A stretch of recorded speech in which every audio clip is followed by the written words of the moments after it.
11 chairs sat empty. Ren Calloway sat in the 12th and said $20. That was the whole of it. The Harlan County Clerk's office had been arranged with 2 rows of folding chairs, 6 to a row, and Ren had taken the one nearest the window because it gave her a clear line to the door. Old habit. Cecil Lunn, the county clerk, wore a bolo tie with a turquoise stone the size of a thumbnail and read the legal description from a laminated sheet in a voice suggesting he had read it many times before and found nothing remarkable in any of it. 9. Section 4. Harlan County Plat Records, 0.88 acres, County Road 7. Delinquent on property taxes since 2019. Minimum bid $20. Ren said $20. Cecil wrote something on his form. He looked at the empty chairs the way a man looks at weather he already knew was coming. He asked if there were additional bids. He did not look at Ren when he asked. He stamped something. Then that was the auction, 4 minutes from start to finish, and Ren walked out of the county clerk's office on a February morning with a receipt in her hand and $320 left in her checking account at First Cumberland Bank. She had written the check standing at Cecil's counter. Her hand had not shaken, which surprised her a little because everything else in the past 2 months had felt like standing on ice, thinning from below. She folded the receipt and tucked it into the inside pocket of her grandfather's barn coat. Olive canvas, the collar worn smooth at the left side from decades of leaning against truck door frames, the lining torn at the shoulder where a nail had caught it sometime in the late 90s. She pressed the receipt flat against her chest with 2 fingers before letting the flap fall closed. The coat still smelled like him, cedar and machine oil and something underneath both that she couldn't name, but recognized the way you recognize a road you've driven since childhood without ever having memorized its curves. Cecil called after her before she reached the door. He said it without unkindness, which was the detail she kept returning to. He had the tone of a man warning someone about a road that floods in heavy rain, genuinely useful, genuinely without cruelty. He said he'd seen 2 people buy that piece of ground before her. Both had put work into it. Both had quit before finishing their first full season. He said the land did not want to be farmed, and he thought she ought to know that before she put too much of herself into it. Ren stood with her hand on the doorframe. She did not turn around. She pushed the door open and walked out into the gray February cold, which was polite about itself. No wind, just the kind of temperature that sits in the air and waits. It was the second time in 8 weeks someone had said something like that to her. The first time had been her brother Boyd.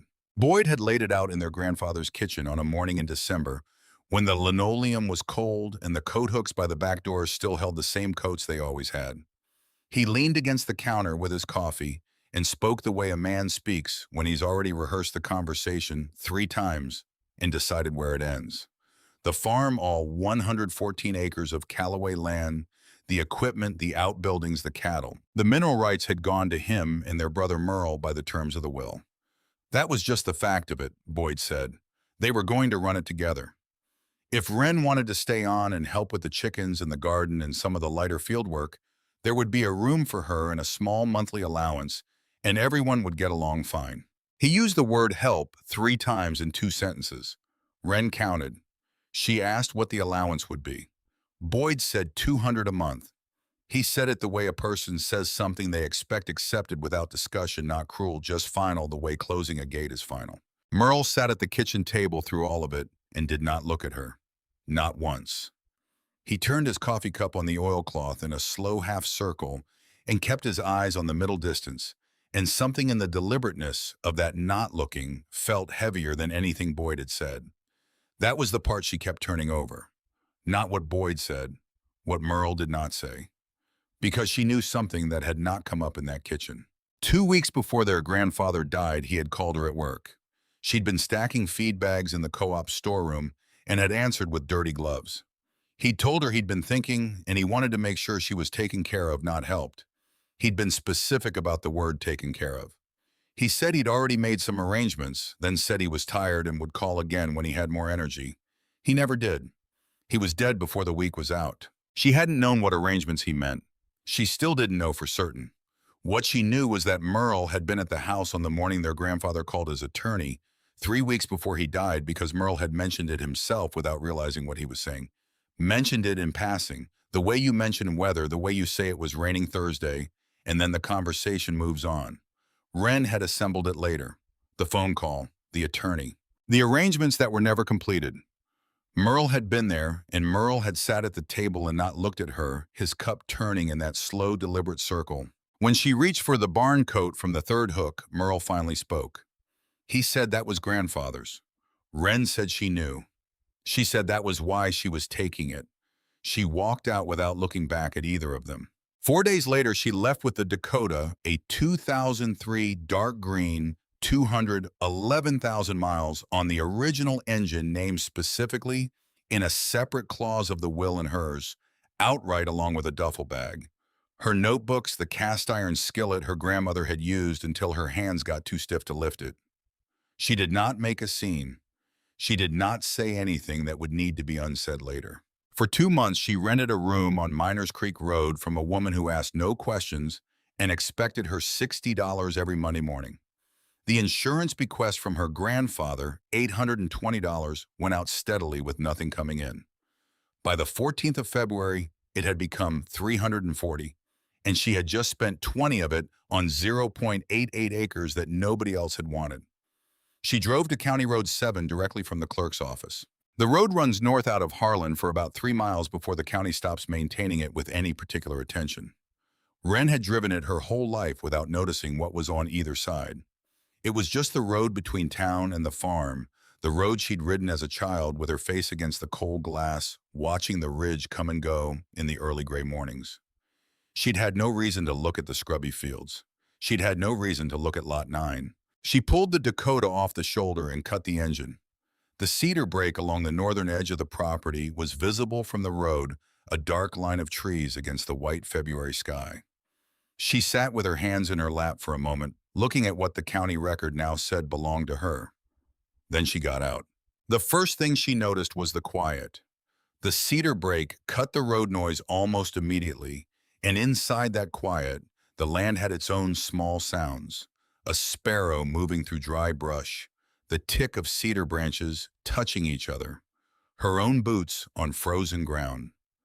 The second thing she noticed was the blackberry, not a weedy field with canes at the edges.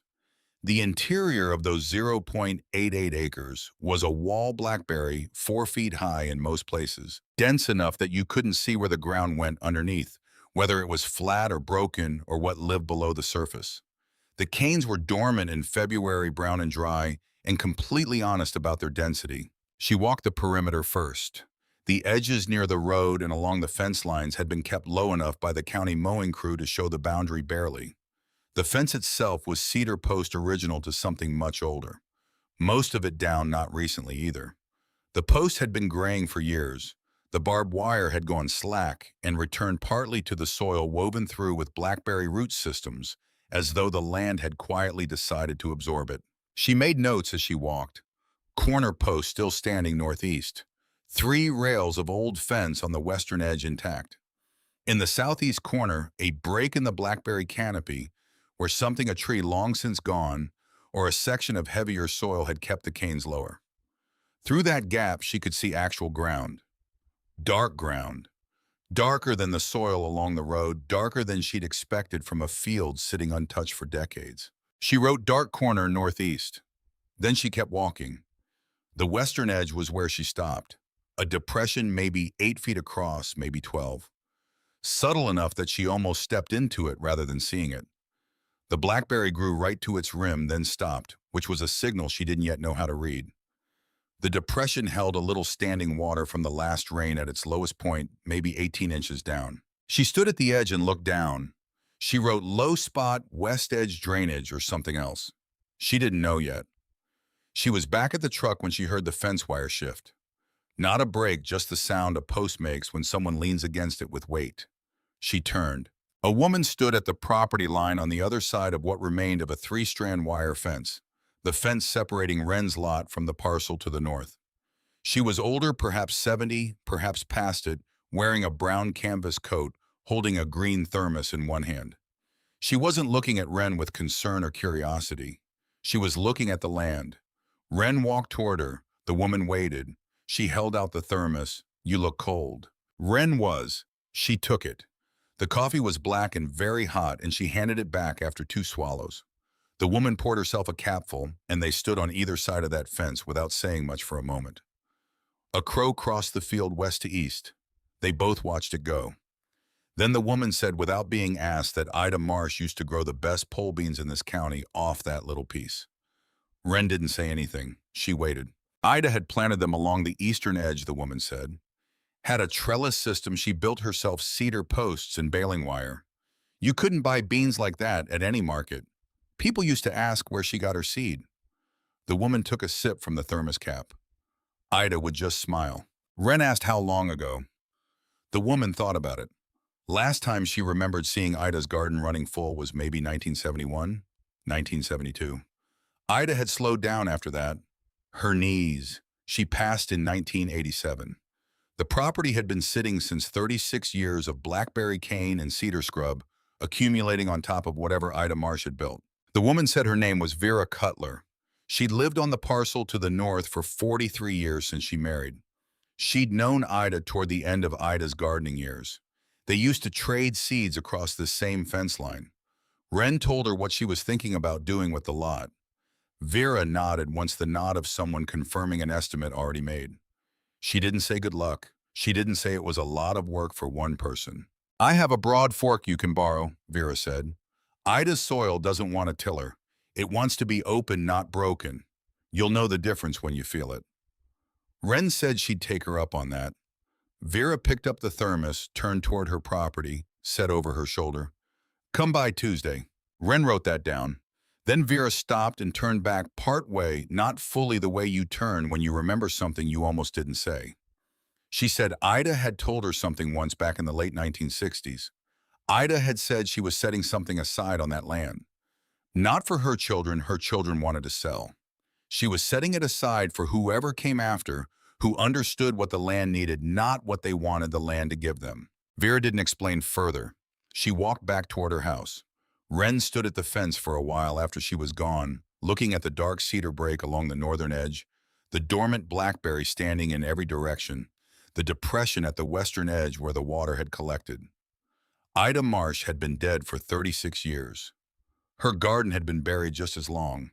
She had apparently set something aside for whoever came after. Wren drove home and lay in the narrow bed on Miners Creek Road and didn't sleep well.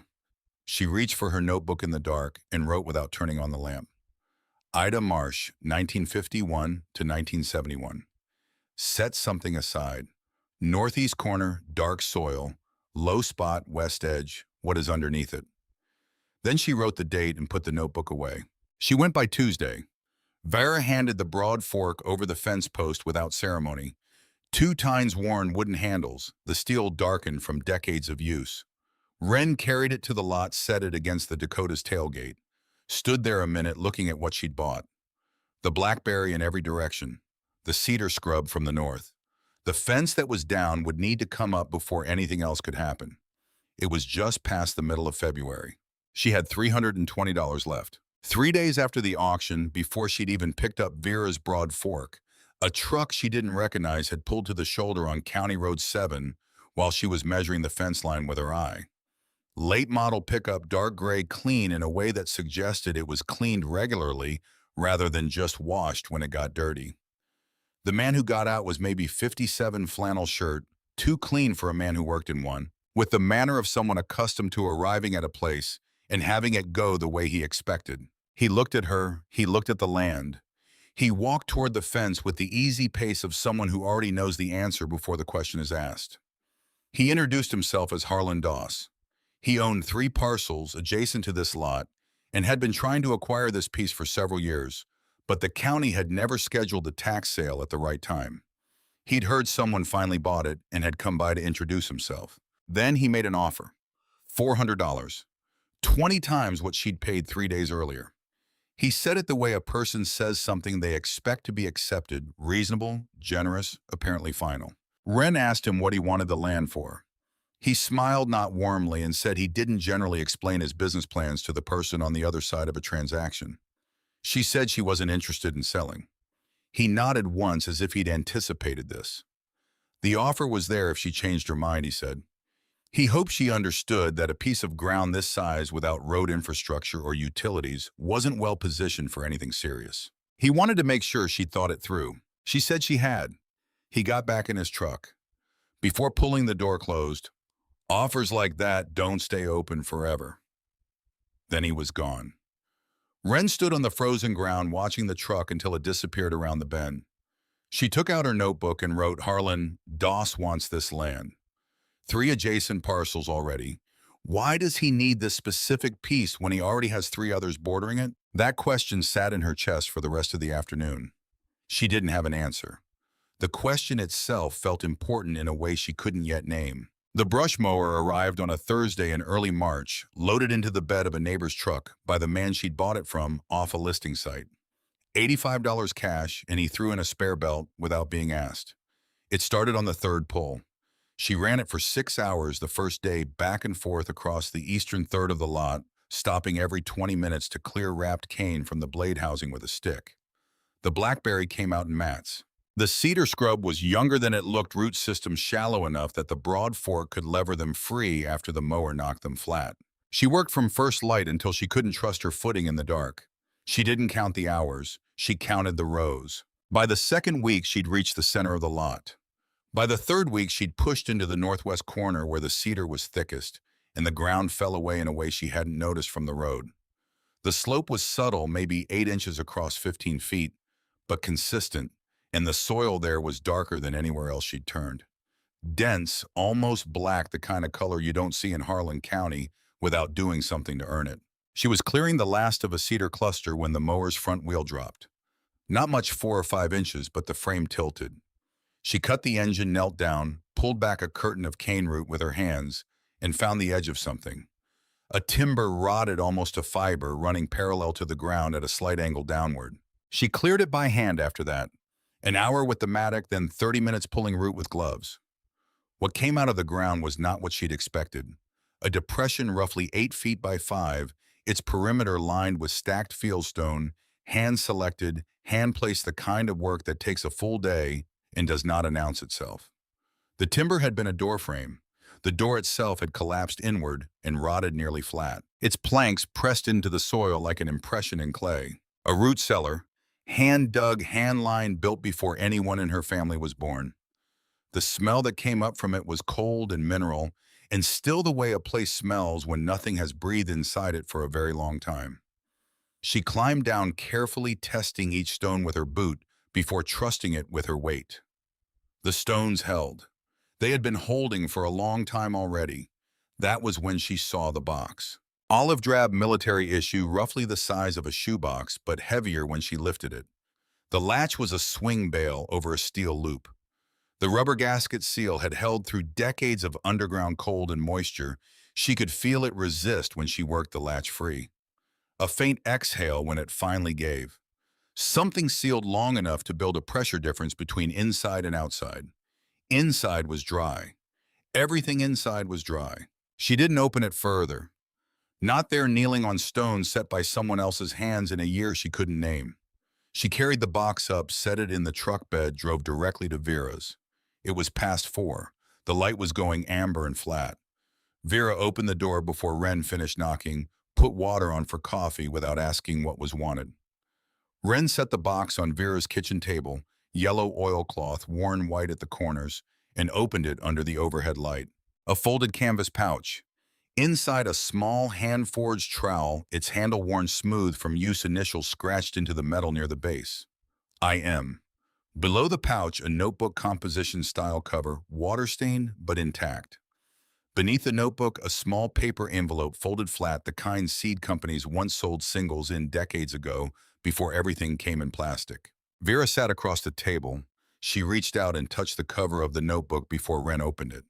Just her fingertips, the way you touch a shoulder when you don't have words. The first entry was dated April 3rd, 1951. The handwriting was small and controlled, more precise than Wren had expected from someone working soil with her hands. Columns, almost a ledger.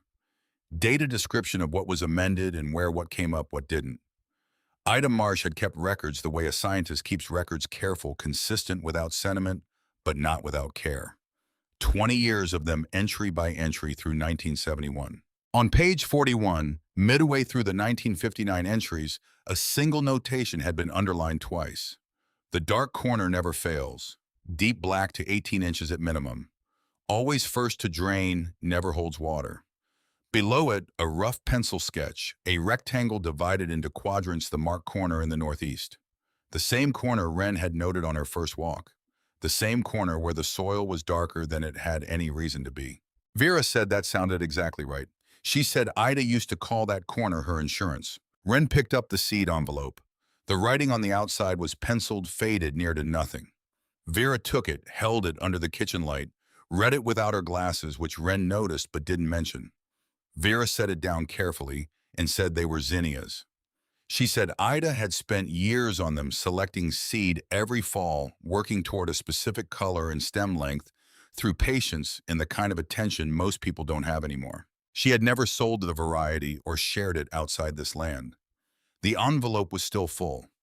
Wren could feel the seed shift when she tilted it dry, small, waiting. Vera was quiet a moment.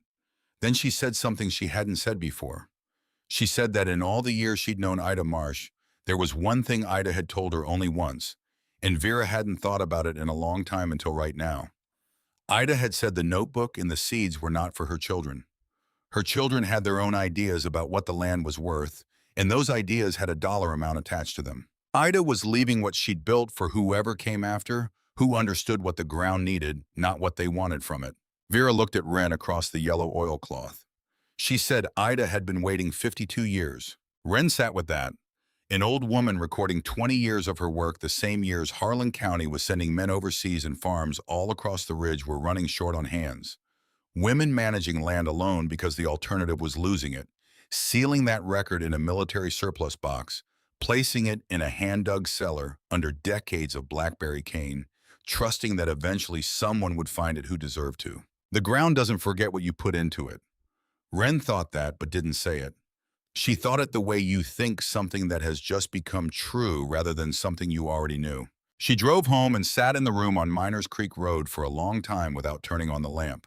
The receipt was in the barn coat pocket. The notebook was on the table beside her. The seed envelope was tucked inside the notebook. She sat in the dark and thought about the distance between what a person sets in motion and what eventually arrives. She reached for her notebook and wrote by feel the way she'd learned to do when she didn't want light to interrupt the thinking. Ida Marsh, 1951 to 1971. Set something aside. Northeast corner, dark soil depth unknown. Low spot, west edge. What is underneath it? Harlan Doss wants this land. Won't say why. She wrote the date. She put the notebook down. Outside, Harlan was cold and quiet and not offering anything for free the way the mountains never do. In the morning, she went back to County Road 7. It took 3 weeks to learn the shape of the place, and by the end of those 3 weeks, she understood something she hadn't before. The land was not empty. It had just been waiting without anyone paying attention. The fence came first. She walked the boundary line 3 times with the county plat map before she trusted her stakes. The southern edge had an irregular jog that didn't match any obvious feature on the ground, a deliberate notation in the original survey that someone had simply stopped honoring. She staked it exactly where the document said it was. She drove the first post on a morning when the temperature was still in the 20s, and the ground resisted the post mall until her shoulders ached from the second swing. By the end of March, she had 3 sides fenced with salvaged woven wire she'd found rolled against the back wall of the collapsed shed on the lot, old wire with surface rust, heavy gauge, the kind that holds tension without breaking. 63 posts. Her palms stayed bruised for 4 days afterward from the borrowed maul. The garlic went into the northeast corner on the first Saturday of March, a morning cold enough that her breath came in short white puffs, and the ground resisted the broad fork until she leaned her full weight onto it. The corner opened the way Ida's notebook said it would, long, clean slices to 17 or 18 inches. Nothing underneath but more of the same dark soil, dense and almost black and already ready, in a way she hadn't earned yet, but was beginning to understand she'd inherited. She marked each row with a cedar stick. One Tuesday in early April, a man pulled up on the shoulder in a county extension truck and got out with the unhurried deliberateness of someone who'd learned that slow and thorough beats fast and careless every time. He wore a cap with the Harlan County Co-op logo, carried a clipboard he appeared to use more as prop than tool. His name was Elwood Pratt Agricultural Extension Service, and he'd heard someone was working the old marsh lot. He stood at the fence and looked at the cleared ground before he said anything else. He looked at the cedar posts she'd cut from the brushwork for the fence line, at the way she'd stacked the cleared material rather than burning it, at how she'd worked inward from the lot center rather than outward from the road. Then he asked if she was using the broad fork on the eastern section. She said she was. He nodded once, a nod that closed a private assessment. He asked if she'd found anything interesting in the soil. She told him about the notebook. She told him about Ida's notations on the northeast corner, the depth of the black soil, the drainage pattern Ida had recorded year after year. Elwood was quiet while she talked. When she finished, he looked out over the cleared lot without speaking for a long moment. Then he said he knew about this land. He'd come out in 1973 as an extension student just to see what Ida Marsh was doing because people in the county were talking about her yields and nobody could explain them. He'd spent an afternoon here. Ida had shown him the northeast corner and explained what she knew about it, and he'd never seen soil like it in Harlan County before or since. They'd walked the western edge together. He'd asked about drainage because the lot sat lower than the surrounding parcels, and he'd expected standing water problems. Ida had told him the drainage was handled. She wouldn't say how. He'd looked for evidence of a system and hadn't found it. He looked at Wren. If she found anything along the western fence line, he'd like to know about it. Then he got back in his truck and drove away without leaving a card or asking her name. She stood at the fence after he left and wrote in her notebook, Elwood Pratt Extension Service.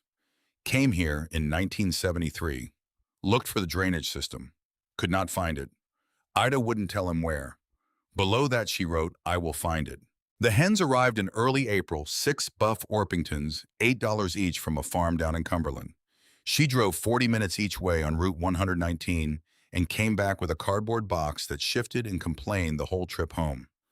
The coop she'd built the week before from scrap lumber off the collapsed shed roughwork, but square enough hardware cloth window, a latch that actually caught. She put the pullets in at dusk, and they settled almost immediately. She stood outside the coop for a few minutes after the settling sounds faded. Through the hardware cloth in the dark, she could hear the small adjustments of 6 birds finding their arrangement for the night.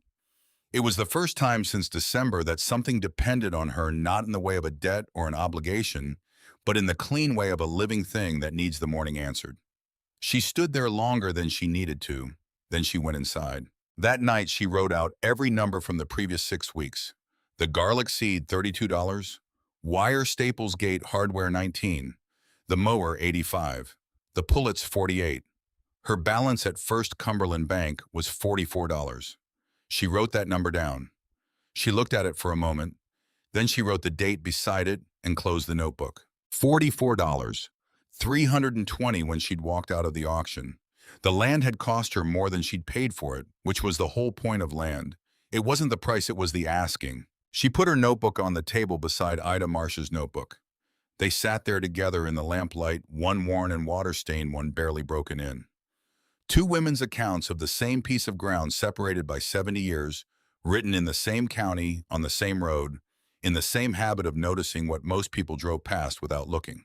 Outside, the ridge was dark against a sky that had finally gone to stars, and the garlic was rooting downward in the northeast corner. In the dark, the way things that are going to last tend to begin without ceremony, without witnesses, without asking permission from anyone at all. Wren found the tile on a Wednesday in the 3rd week of May, 18 inches in from the western fence line, 14 inches down. She almost missed it. The rain had started on a Monday 11 days earlier and had not committed to stopping. Not a dramatic rain, no thunder, no wind. Just the steady gray persistence that eastern Kentucky does in May.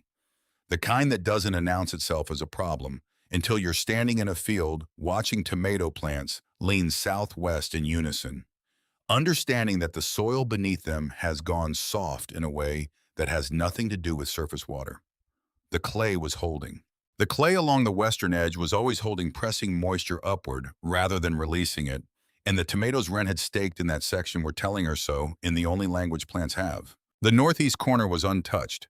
The garlic stood straight and settled, lower leaves beginning their slow turn toward yellow, while the upper leaves held their green stems thick at the base. the soil around them doing what Ida Marsh had recorded it doing in May of 1954, and every May after that, until her hands would no longer let her write. First to drain. The notebook never used the word waterlogged, just recorded year after year that the corner held while everything else struggled. And let the facts speak for itself. Wren had read those entries 4 times by then. She still didn't fully understand why the corner behaved as it did. But she had begun to suspect that the low spot on the western edge, the depression she'd noted in February, the place where the blackberry had grown to the rim, then stopped, was not an accident of terrain. Ida Marsh had not struck her from 250 pages of careful notation as a woman who left things to accident. On the morning of this 12th day, she drove out before 6 and stood at the western fence in the rain, looking at the leaning tomatoes. Then she walked back to the truck and sat in it with the engine off. A cream-colored envelope sat on the passenger seat. She'd found it in her mailbox on Miners Creek Road the previous evening.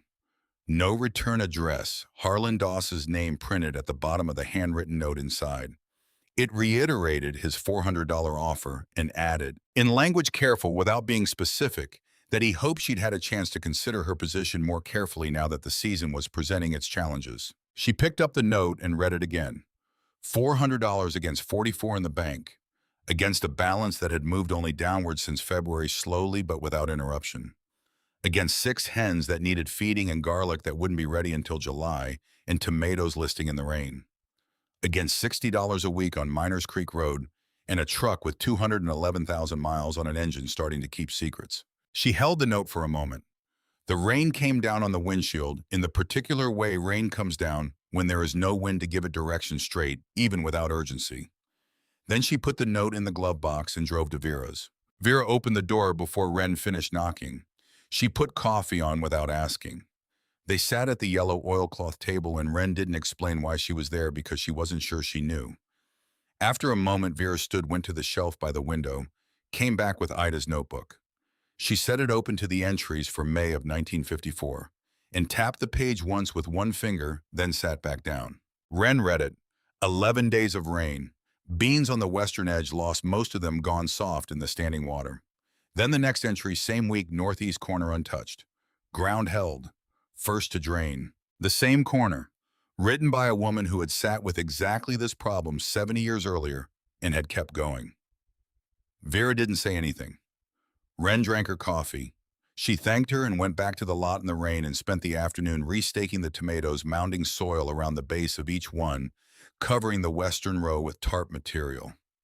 She did not think about the note in the glove box. She thought about the depression on the western edge and what Ida might have known about it that she hadn't written down.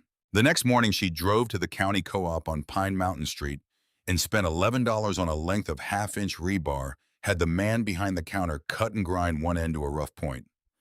She drove back to the lot in the clearing rain and started at the northern end of the western fence.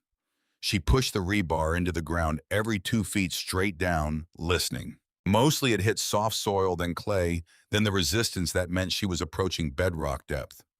But at 18 inches from the fence line, something changed. Not hollow, different from clay. A give and then a stop with texture to it, a slight compression before resistance, like pressing against something packed rather than formed. She probed the same line 6 inches north, then 6 inches south, and found the same thing at the same depth running in a straight line. She went and got the spade. 14 inches down, the blade struck fired clay tile. She cleared a 2-foot stretch of it by hand, crouching in the wet soil, and could see it was still seated, still intact, 4-inch sections fitted end-to-end joints, holding after what had to be 70 years or more underground. The tile was doing what it had been placed there to do, moving water away from the northeast corner and toward the lower parcels to the west quietly without acknowledgement. In the dark, beneath a field that had spent 36 years looking like nothing was happening, she sat back on her heels in the wet soil. She stayed there for a while. She took out her notebook and wrote one line. Found it. Western edge 18 inches from fence, 14 inches down, running north to south, still intact. Then she wrote, it has been working this whole time. I was just too new to know where to look. She understood then why Harlan Doss wanted this specific piece when he already had 3 parcels bordering it. A man with 3 adjacent properties to the west and south parcels, sitting at the grade where Ida Marsh's drainage naturally flowed, would have significant interest in controlling the infrastructure that managed that flow. The tile didn't just serve Wren's lot, it served everything downhill from it. Whoever owned this piece owned the valve. Whoever owned this piece could modify it, redirect it, expand the system's reach across 300 acres of their own land using infrastructure another woman had paid for with 20 years of her life. She didn't write that down yet. She would, but not yet. Right now, she crouched over the open soil and let the fact of the tile settle into her understanding the way water settles into dark earth completely without resistance, without leaving room for anything else. I found the tile at 14 inches. It had been working for 70 years without anyone knowing. She backfilled the excavation carefully and tamped the soil flat. She drove home, changed her clothes, drove back out, and worked until dark. That night, she slept without trouble for the first time in 11 days. Before the rain, before the tile, back in early April when the red buds along the ridge had just begun, their first color, Harlan Doss, had returned. He hadn't come alone. A man in a jacket with a surveying company logo on the sleeve stood beside him at the fence. Harlan walked toward her with the same easy manner he'd used in February, as if arriving at a place he already owned. He said his surveyor had identified some inconsistency in the southern boundary of the lot as compared to the original 1887 plat. He said it was probably nothing, but given the adjacent property interests involved, he thought it worth looking into before anyone invested more time. If the line were re-established correctly, a portion of what Wren was working might fall within his adjacent acreage. He did not call it a dispute. He was careful about that. Wren looked at the surveyor directly. She asked whether he'd reviewed the original 1887 plat on file at the county recorder's office. The surveyor looked at Harlan. Harlan said that was part of the process they were working through. She said that when he'd finished reviewing the original document, she'd appreciate a copy of his findings. Harlan looked at the fence she'd built at the cleared rows behind it. He said she was putting considerable effort into ground that might not end up belonging to her. He said it in the tone of someone offering advice. She said she appreciated his concern. That night she'd written Harlan brought a surveyor, made no specific claim, used language designed to create uncertainty without providing evidence. He is buying hesitation, not establishing a legal position. The question is, why this lot matters enough for him to keep coming back. She hadn't known the answer then. Now crouching over Ida's tile drain in the wet soil of late May, she did. The question had always been the same question. The answer had been 14 inches underground the entire time. But Harlan had not finished his approaches. A week after the surveyor visit, Wren came home to find her landlady on the front porch of the Miners Creek Roadhouse, sitting in the aluminum chair she kept by the door for her evening cigarette. Her expression carrying the particular flatness of someone who has just had an unpleasant conversation and is deciding how much of it to pass along. She said a man had come by that afternoon asking questions, asking about the woman who rented the back room, whether she paid on time, whether she seemed stable, whether she had any other income besides what showed. Wren stood on the bottom porch step. She asked what the man looked like. The landlady described a late-model gray pickup, a flannel shirt too clean for someone who worked in one. Wren thanked her and went inside. She sat at the small table by the window and did not turn on the lamp. Outside Miners Creek Road was quiet. She thought about $400 sitting in a glove box. She thought about Harlan Doss standing at her fence line 3 times in 2 months, each time with a different instrument money. Then a surveyor, now a quiet inquiry into her finances. Each approach dressed as concern. Each one measuring how close she was to the edge he believed she must be standing on. She opened her notebook and wrote, "He is not trying to buy the land anymore. He is trying to measure when I will give it up on my own." Then she wrote, "He has the wrong measurement." She closed the notebook and went to bed. The 4th week of April brought Merle. Wren was on her knees setting out tomato transplants she'd started on the windowsill in the room on Miners Creek Road. Small things still their stems pale from indoor light, not yet hardened to the wind when she heard boots on the gravel of County Road 7. She looked up. Merle walking from a truck parked around the bend, hands in his jacket pockets, not looking at the lot or at her, looking at the middle distance the way a person looks when they're rehearsing something. He stopped at the fence. Boyd said Callaway Farm had a difficult winter. They'd lost more than projected and were trying to cover operating costs before spring planting. He was asking if she could loan him $500. He'd have it back by fall. Wren stayed on her knees in the dirt. She looked at her brother standing at the fence of a lot he had never once asked about until now. She asked if he was coming to her to borrow money. He said they hadn't expected her to do much with the place. He said it as though the explanation made the request more sensible rather than less.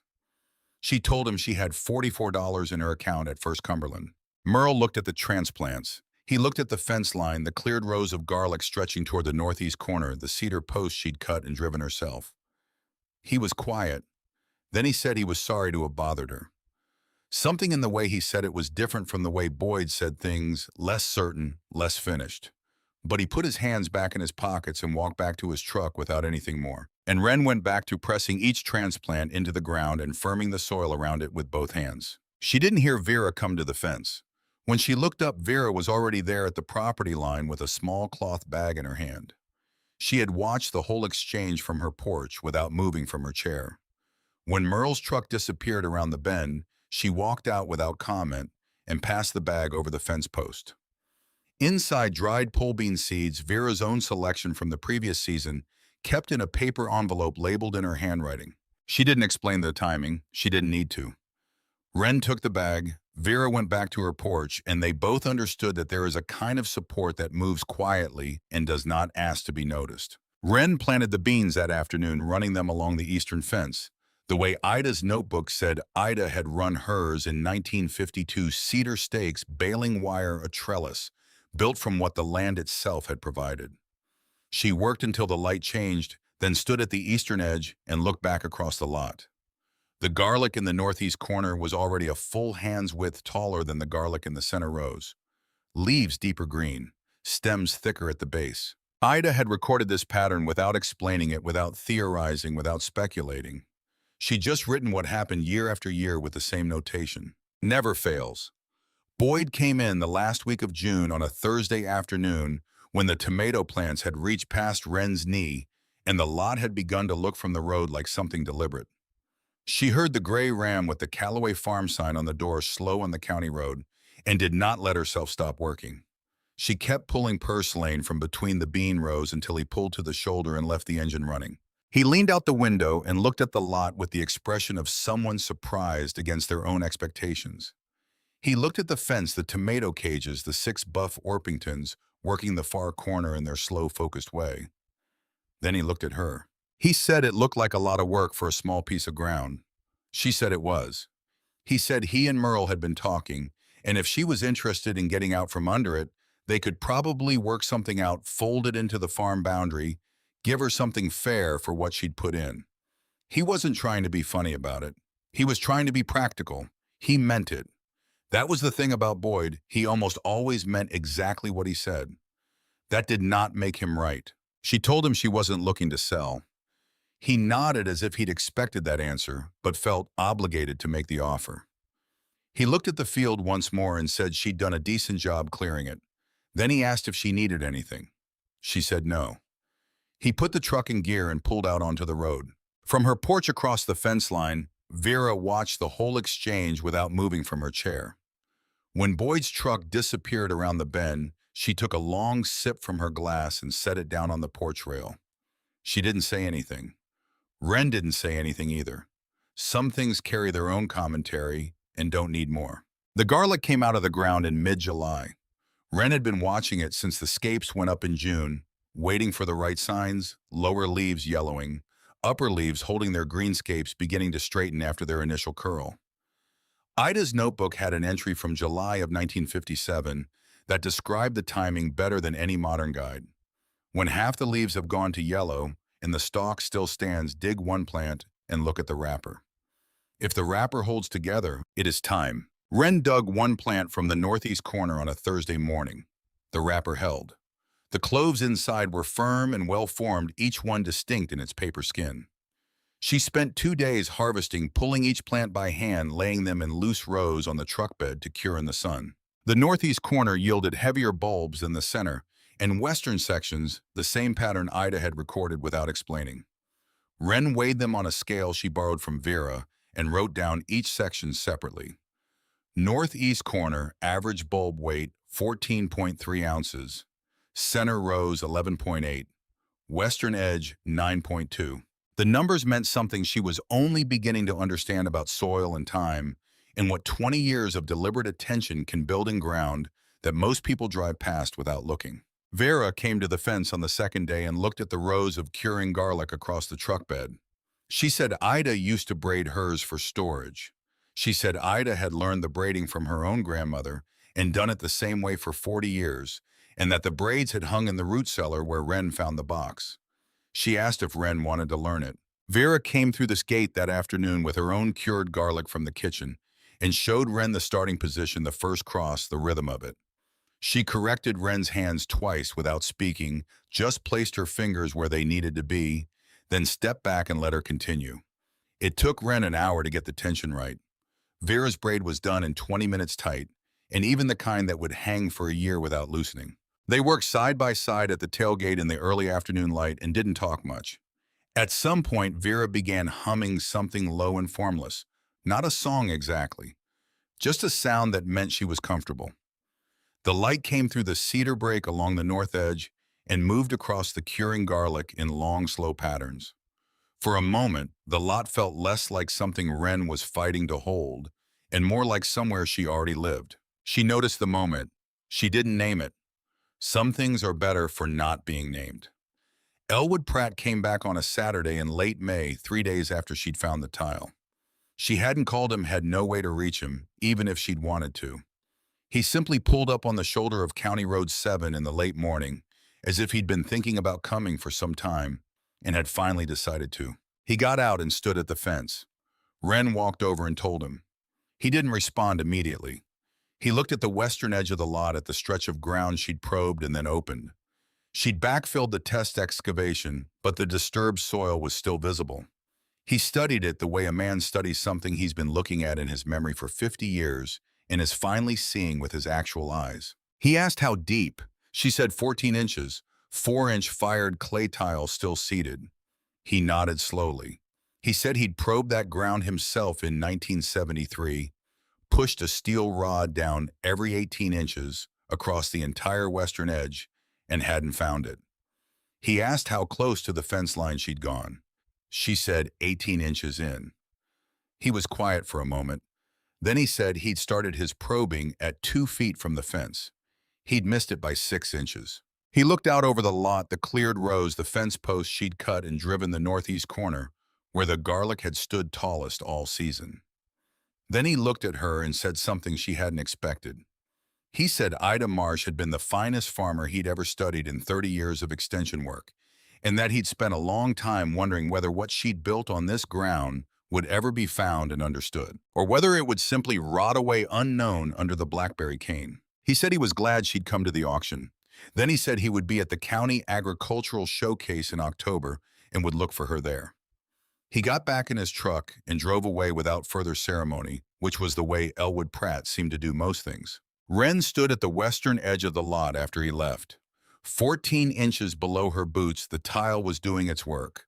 The same work it had done for 70 years, moving water away from the northeast corner and toward 3 parcels belonging to a man who had been trying since February to acquire the piece of ground she was standing on. She thought about that.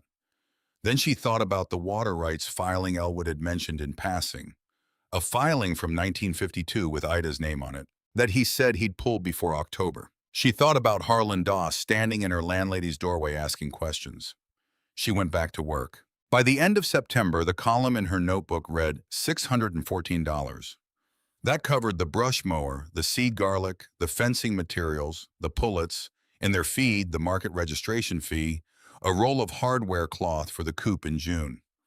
When she subtracted everything out, she had $270 remaining at First Cumberland, more than she'd started with after the $20 purchase in February. She wrote the number down twice, not because she doubted it, because she wanted to see it from a different angle and have it still be true.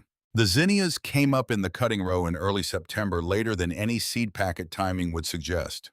When they opened, they were a deep coral orange, something between fire and fired clay, a color that didn't exist in any catalog. She'd seen a color that belonged to this ground, because one woman had spent 8 years making it so. Vera came to the fence the morning they bloomed and stood there for a long time without speaking, her hands at her sides. She had known what color they would be. She had seen it before in a garden that hadn't existed for 36 years. The letter arrived on a Tuesday in the third week of October, 9 days before the county agricultural showcase. It came from a law office in Lexington, the envelope clean and heavy in the way that means someone paid for the stationery. The letter stated that Harlan Doss's surveying firm had identified a potential inconsistency in the southern boundary of the lot as compared to the original 1887 plat, and that given the adjacent property interests involved, Mr. Doss wished to arrange an informal meeting to discuss resolution before the matter required formal proceedings. Wren read it twice. Then she drove to Vera's. Vera read it without expression, set it on the table, was quiet for a moment. She said Ida had dealt with something similar in 1963. A man on the eastern side had claimed the fence line was 12 feet off. Ida had gone directly to the county recorder's office and asked to see the original survey document. The man dropped it within a week. Wren drove to the county clerk's office the next morning. Cecil Lund was at the counter. He recognized her. She could see it in the slight recalibration of his posture. She asked to see the original 1887 plat for Lot 9, Section 4, County Road 7. Cecil was quiet for a moment. Then he went into the back and was gone for nearly 20 minutes. When he returned, he spread a large folded document on the counter, a hand-drawn survey on paper that had gone the color of old tea at the edges. Wren looked at the southern boundary line. She looked at the written description of the corner markers. Then she looked at the stakes she'd driven in March after walking the line 3 times with the current plat map. They were the same. The 1887 document and the 2023 county records described identical boundaries. The southern line ran exactly where she'd staked it. There was no inconsistency. There had never been an inconsistency. Harlan Doss's letter was describing a problem that did not exist in any document the county held. She asked Cecil to make certified copies of both the 1887 plat and the current deed record with the county seal. He made them without comment and put them in an envelope. She took it and thanked him and turned to go. Behind her, Cecil said one more thing. He said he wanted her to know that he'd pulled both documents the previous week before she came in because he'd wanted to check them himself after the letter went out. He said everything was in order and had been in order since February. He said he was sorry the letter had been sent. Wren stood at the door. Cecil Lund had not looked at her once during the 4-minute auction in February. He'd handed her the receipt the way you hand something to someone you don't expect to see again. Now he was telling her without being asked that he'd checked the records on his own and found them clean. She thanked him again and walked out into the October morning with the envelope under her arm, the certified copies inside it, the question she'd been carrying since May, about to become an answer in a gravel parking lot at the county fairgrounds. The county agricultural showcase was held on the 3rd Saturday of October at the fairgrounds on Route 421 south of town, and Wren loaded the Dakota the night before in the dark, working by the tailgate lamp because the overhead in the coupe had finally given out, and she hadn't replaced the bulb yet. She had been meaning to for 3 weeks. She would do it when the showcase was finished. A flat of garlic bulbs wrapped in burlap, each one cured and trimmed and sized by hand. A mason jar of dried zinnia heads arranged so the coral showed through the glass.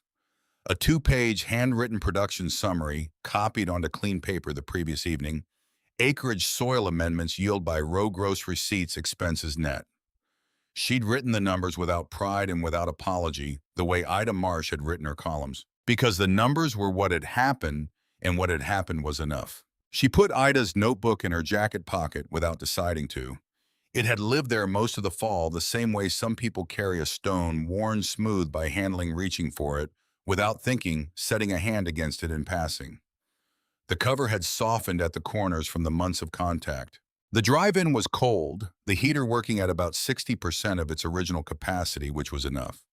She was at the fairgrounds before 7 and set up her table in the agricultural annex, a long, low building that smelled of sawdust and old wood, and the particular mixture of soil and season that accumulates in a place where working farmers have been bringing their work for decades. She set the garlic flat on the left, the mason jar on the right, the production summary in the center. Ida's notebook she placed beside the garlic flat, The way you set something down when your hands are full and the surface is there without intention, without ceremony. Elwood Pratt came through the annex at 8, moving table to table with his clipboard, in his efficient, unhurried manner, asking short questions and writing the answers. When he reached her table, he looked at the garlic first, then the summary sheet. He asked about acreage variety soil preparation. She answered each question. He wrote. Then he saw the notebook. He didn't pick it up immediately. He looked at it for a moment, then looked at her and asked what it was. She told him it belonged to the woman who had farmed the land before her and that it ran from 1951 to 1971. He picked it up the way you pick up something that has age in it, and you don't want to be the one who damages it. He stood at her table and read without speaking. She watched his face. He turned to the middle of the notebook to the 1959 entries, and she saw him stop at the page with the double underline. He read it again. Then he carried the notebook across the room to the two other members of the judging panel, and she watched them pass it between them, each one pausing at the same pages, each one going still in the way people go still when they are reading something that reaches past the words. They came back together, all three. Elwood asked whether she'd found the drainage tile along the western edge. She said she had in mid-May. He nodded a single slow nod, the kind that closes something that has been open for a long time. He said he had looked for that tile in 1973. Ida had told him it was there, but had not shown him where. He had always assumed she hadn't trusted him with it yet, that she was still deciding whether he was worth the information. He paused. He said he had thought about that afternoon many times over the years about what she had built on this small piece of ground, and whether it would ever be found, or whether it would simply rot away, unknown, under the blackberry cane. He looked at the notebook in his hands. He said he thought he understood it better now. The young grower recognition was a small maple plaque roughly the size of a hardback book. Wren's name was engraved in block letters, and below that, the name of the showcase and the year. Elwood handed it to her himself and shook her hand with both of his. He said the notebook was one of the finer pieces of agricultural documentation he had encountered in 30 years of extension work. He asked if he could photograph several pages for the county extension archive. She said yes. She was at her table for another hour answering questions from the Saturday morning crowd when she became aware of a shift in the room. Not a sound, not a visible event, just the change in atmosphere that happens when someone enters a space with a purpose different from everyone else's. She looked toward the main entrance. Harlan Doss stood at the far end of the annex, flannel shirt too clean for a man who worked in one.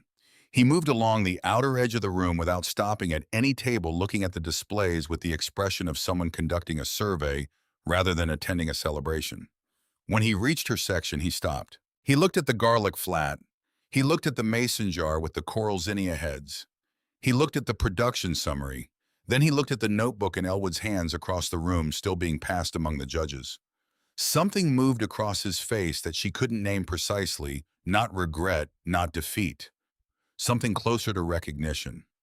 The expression of a man who has been working toward a particular outcome for a long time and has just seen, perhaps for the first time, that the outcome he was working toward was not available to him. Not this season, not any season. He turned and walked back toward the entrance without coming to her table.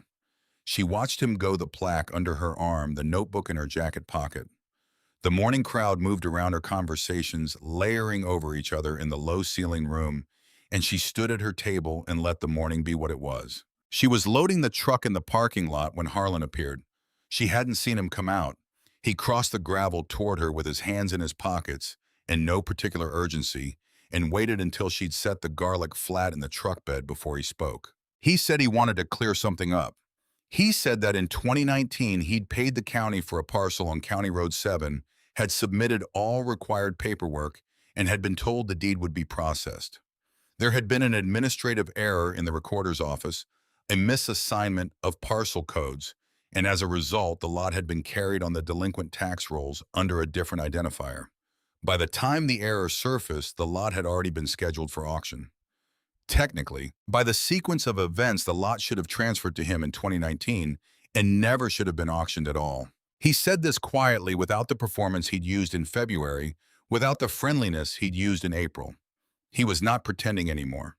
This was what he'd actually wanted to say since the February morning he'd pulled up on County Road 7 and found a 19-year-old standing in the Blackberry cane with a notebook in her hand. The surveyor visit had been misdirection. The letter from the Lexington attorney had been misdirection. This was the real claim stated plainly, 9 months after he should have made it. She reached into the inside pocket of the barn coat and took out the envelope Cecil Lund had given her. She removed the certified copies and held them so he could see the county seal. She told him she had the 1887 plat and the current deed record, both certified, both showing the parcel transferring to her through a valid tax sale in February. She told him if he had documentation of a prior claim, he should file it through the county recorder's office and let the process work. She told him that until that happened, she was going to keep farming the ground, and she would appreciate it if the letters from his attorney stopped. Harlan looked at the documents. He looked at the plaque under her arm. He looked at the truck, the garlic flat in the bed, the mason jar visible through the rear window, with the coral zinnia heads showing their color through the glass. He stood in the gravel parking lot in the October cold, and something in his expression settled into the particular flatness of a man who has tried several approaches to the same problem and is now doing the arithmetic on whether any of them have worked. None of them had. He said he would look into his records. Then he walked away across the gravel without looking back. Elwood Pratt was standing 20 feet behind her. She didn't know how long he'd been there. When Harlan was gone, Elwood walked up and stood beside the truck for a moment without speaking. Then he set his hand briefly on the side of the truck bed and said that he had been doing this work for a long time, and he didn't often see a young grower come in with documentation going back 70 years. He said Ida Marsh would have appreciated knowing that someone found what she left. Then he went back inside. Wren stood in the parking lot. The mountains were visible at the southern end of the valley, their ridgeline flat and dark against the sky going pale at the edges. She had been in Harlan County her whole life, and those ridgelines had always been there, the same shape every morning, present and patient, and not offering anything for free. She had needed to lose almost everything she thought she was owed before she could see what had been waiting on County Road 7 since before she was born. She got into the truck. She did not start the engine. The plaque lay across her lap, the maple grain warm under her hands, her name in block letters catching the pale October light through the windshield. The parking lot was mostly empty now, the morning crowd gone back to their farms and their Saturday business. She sat with her hands open and the plaque across them and did not reach for anything. She took Ida's notebook from her jacket pocket and opened it to the first page. April 3rd, 1951. The handwriting small and controlled, the columns precise. She read the first entry, the way you read something you need to sit inside for a moment before you can leave it behind. Not for information, not looking for anything she hadn't already found just reading it. A woman who had farmed alone through the years when Harlan County was sending its young men overseas and farms all across the ridge were running short on hands. Who had built a drainage system no surveyor could locate? Who had selected a zinnia variety across 8 years of patient crossing, starting from a single plant found growing wild along a creek bottom? Who had sealed 20 years of her knowledge in a waterproof box and placed it in a hand-dug cellar under decades of blackberry cane and trusted without any guarantee, without any way to ensure it, that the right person would eventually need it enough to look? Wren closed the notebook. She set it on the seat beside her. Her grandfather had known. Not about Ida, not about the notebook or the tile or the zinnia seeds waiting in the dark. He had known about her, about the specific way she looked at the ground, the way she wrote things down, the way she stayed with a problem until she understood it from the inside rather than the outside. He had tried to put this piece of ground in her name because he had watched her and understood something about her that she hadn't yet understood about herself. He had run out of time. The land had found its way to her anyway through a different door on a February morning when 11 chairs were empty and one was not, when a man in a bolo tie stamped a form without looking at her, and the whole thing was done in 4 minutes. She didn't cry. She sat in the truck in the empty parking lot and let it be true. Then she tucked the notebook back into her jacket pocket, started the engine, and drove home. The letter from the county recorder's office arrived on a Thursday morning in the last week of October, slipped through the mail slot on Miners Creek Road. Plain letterhead administrative language, the kind of prose that has had all the feeling pressed out of it by decades of official use. It confirmed that a review of the February tax sale had been completed and that the transaction was valid in all respects. The deed to Lot 9, Section 4, County Road 7 had been properly transferred to Wren Calloway, and the record reflected no prior encumbrance. At the bottom of the letter below the official signature was a handwritten note in a different pen. Reviewed original 1887 plat in 2019 county payment records upon inquiry. No valid prior transfer found. Two initials below that. CL. Cecil Lund had gone back into the records on his own. He had looked at whatever Harlan Doss had been referencing, found that it did not constitute a completed transfer, and written it in his own hand at the bottom of an official county document without being asked. Not a supporter, not an ally, just a person who had done the right thing when he had the chance, which turns out to be the more durable kind of person. She folded the letter and put it with the certified copies in the inside pocket of the barn coat. The morning of October 22nd was a Sunday. The garlic bed had already been mulched for winter, a layer of straw over the northeast quadrant that Vera had helped her spread the previous week on a quiet afternoon when the last warmth of the season still held in the air. They had worked in companionable silence, moving along the row steadily. At one point, Vera straightened and looked at the northeast corner for a long moment, at the dark soil under the straw, at the cedar break along the northern edge at the fence line that had gone from collapsed wire and graying posts to something that would hold through whatever winter came, and then bent back down and kept working without saying anything. Wren heard the diesel engine before she saw the truck. She was at the far end of the field pulling the last of the spent bean plants when it parked on the gravel shoulder. She looked up. Both of them got out. Boyd and Merle stood at the fence and looked at the field. Wren kept working for a moment, not to make a point, just because the plants needed finishing. Then she walked over. Nobody spoke first. Boyd looked at the mulched garlic bed, the straw pail, and even over the dark corner.